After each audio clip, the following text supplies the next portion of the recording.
Magandang araw! Sa araling ito, tatalakayin natin ang mga sinaunang kabihas ng sumibol sa mga lambak-ilog. Ating aalamin ang mga kabihas ng umusbong sa Tigris-Euphrates, Indus, Huanghe at Nile. Upang mas madali itong maunawaan, tatalakayin natin ang bawat kabihasnan ayon sa lokasyon, heograpiya, klima, lipunan, ambag at implikasyon sa interaksyon ng mga tao sa lipunan. Unahin natin ang kabihas ng umusbong sa lambak-ilog ng Tigris-Euphrates. Lokasyon. Ang lambak-ilog ng Tigris-Euphrates ay matatagpuan sa malawak na lupaing sakahan ng Mesopotamia, literal na nangangahulugang lupa sa pagitan ng dalawang ilog. Heograpiya. Dahil sa dalawang ilog na ito, ang lupain ay naging mainam na sakahan kaya tinawag na Fertile Crescent, isang paarkong matabang lupa na mainam na taniman. Ang Fertile Crescent ay nagsisimula sa Persian Gulf hanggang sa silangang baybayin ng Mediterranean Sea.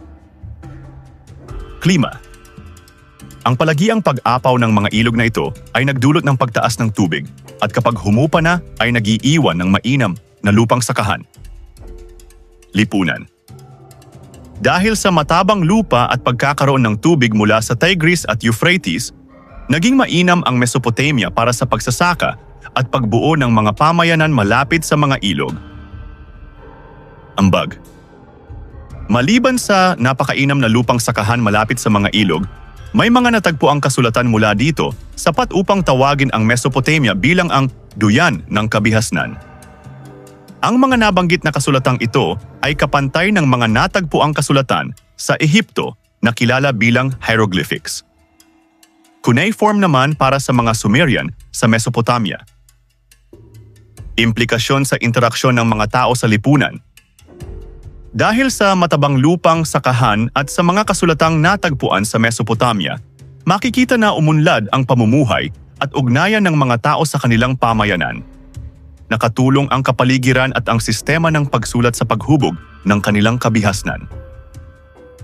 Mula sa Mesopotamia, lumipat naman tayo sa isa pang sinaunang kabihasnan na umusbong sa Timog Asya, ang kabihasnan sa Ilog Indus. Lokasyon. Ang Ilog Indus ay dumadaloy sa isang lupaing tatsulok at tangway sa Timog Asya. Ang Ilog Indus ang ilog na pinagsimulan ng kabihasnan ng India. Heograpiya. May malawak na sukat na siyang naghiwalay sa ibang mga lupain, dulot ng bulubundukin ng Himalayas, ang ipinagmamalaking bulubundukin sa India na nababalutan ng yelo at ng talampas ng Tibet. Kasama ng Ilog Indus ang dalawa pang mahahalagang ilog ng India, Ganges at Brahmaputra River. Dahil sa mga ilog na ito, nabuo at umunlad ang mga sinaunang kabihasnan sa India. Pangunahing halimbawa nito ang kabihas ng Harappa at Mohenjo-daro. Klima. Sa kabilang dako, bahagi rin ng sinaunang kabihasnan ang natatanging kabundukan ng Himalayas na nababalutan ng makapal na yelo na nagpapalamig ng klima sa ilang bahagi ng bansa. Ang pagkakaroon ng matabang lupa ay naging mahalaga sa pagtatanim, sapat upang matuklasan din ang paggawa at paggamit ng irigasyon.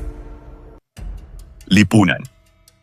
Mula sa simpleng pamumuhay malapit sa Ilog Indus, mayroon ng higit sa 1,000 lungsod at pamayanan na matatagpuan sa India, kasama na dito ang bahaging Pakistan na kalapit lamang ng Ilog Indus. Bagamat wala na sa kasalukuyan ang mga sinaunang lungsod na ito, naging batayan ang mga paniniwala at kaisipang Hindu sa pamumuhay ng maraming tao. Ambag.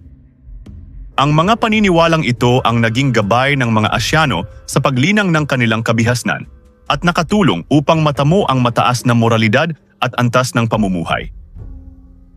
Implikasyon sa interaksyon ng mga tao sa lipunan. Dahil sa pagkakaroon ng mga ilog, matabang lupa at irigasyon, naging mahalaga ang kapaligiran sa pamumuhay ng mga tao sa paligid ng Ilog Indus. Ang pag-usbong ng maraming lungsod at pamayanan ay nagpapakita ng pag-unlad ng kanilang kabihasnan.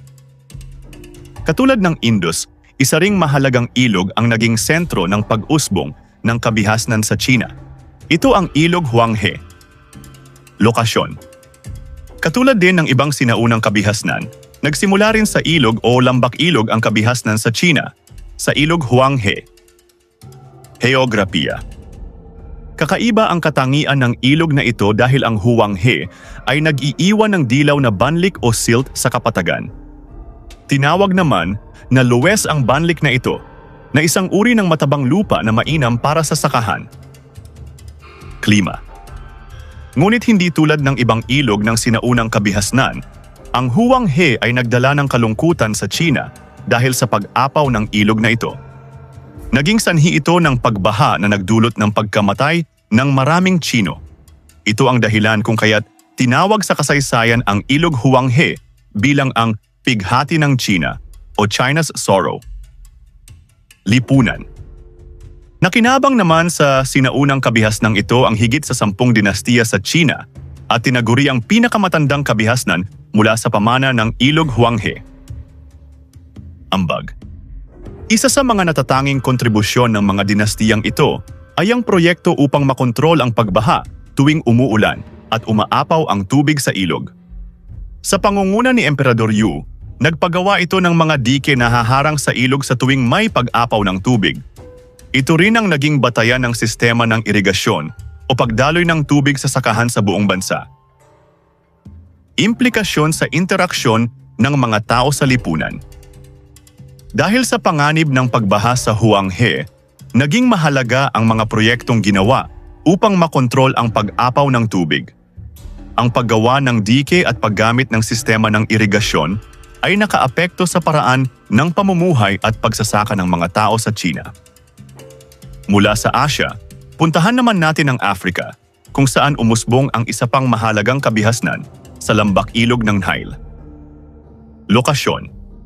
Maliban sa Asia, mayroon ding sinaunang kabihasnan sa Africa. Ito ay natagpuan sa Ehipto sa lambak-ilog ng Nile. Heograpiya. Mahalaga para sa mga taga-Ehipto ang Nile River. Sa sukat na 4,160 milya, ito ang nagsilbing patubig sa bansa upang hindi maging ganap na disyerto ang lupain. Klima. Tinawag ang Ehipto bilang ang regalo ng Nile o the gift of the Nile dahil sa kabila ng pag-apaw ng tubig baha tuwing umuulan, nagdadala naman ito ng halumigmig o malamig na hangin sa mga tuyong lupa, sapat upang mag-iwan ng matabang lupang maaaring taniman. Lipunan. Sa ngayon, bakas pa rin ang maunlad na kabihasnan sa Ehipto dulot ng Ilog Nile. Ang Cairo, na nasa silangan ng Ilog Nile, ang siyang pinakamalawak na lungsod sa Ehipto at nakinabang din sa mga natatanging yaman mula sa Ilog Nile. Gayon din ang makasaysayang lungsod ng Alexandria na nasa kanlurang bahagi ng Ilog Nile na nagsilbing daungan para sa mga mangangalakal at punong lungsod noon ng Ehipto. Ambag. Isa ang mga piramid sa mga natatanging pamana ng Ehipto mula sa sinaunang kabihasnan na nag-iwan ng malaking epekto sa pamumuhay at lipunan ng mga taga-Ehipto. Implikasyon sa interaksyon ng mga tao sa lipunan. Dahil sa Nile River, nagkaroon ng tubig at matabang lupa ang mga taga-Ehipto. Nakatulong din ang mga lungsod tulad ng Cairo at Alexandria sa pagpapakita ng maunlad na pamumuhay at ugnayan ng mga tao sa Ehipto. Ugnayan ng kapaligiran at pamumuhay. Bago tayo magtapos, dapat nating tandaan na malaki ang naging epekto ng lokasyon, heograpiya, topograpiya at klima sa uri ng pamumuhay ng mga taong nabibilang sa mga sinaunang kabihasnan. Dahil matatagpuan ang Tigris-Euphrates, Indus, Huanghe at Nile malapit sa mga ilog, naging mahalaga ang pagsasaka bilang pangunahing kabuhayan. Ang tubig mula sa mga ilog ay nagsilbing patubig, habang ang matabang lupa at banlik na naiiwan sa pag-apaw ng tubig ay nakatulong sa pagtatanim.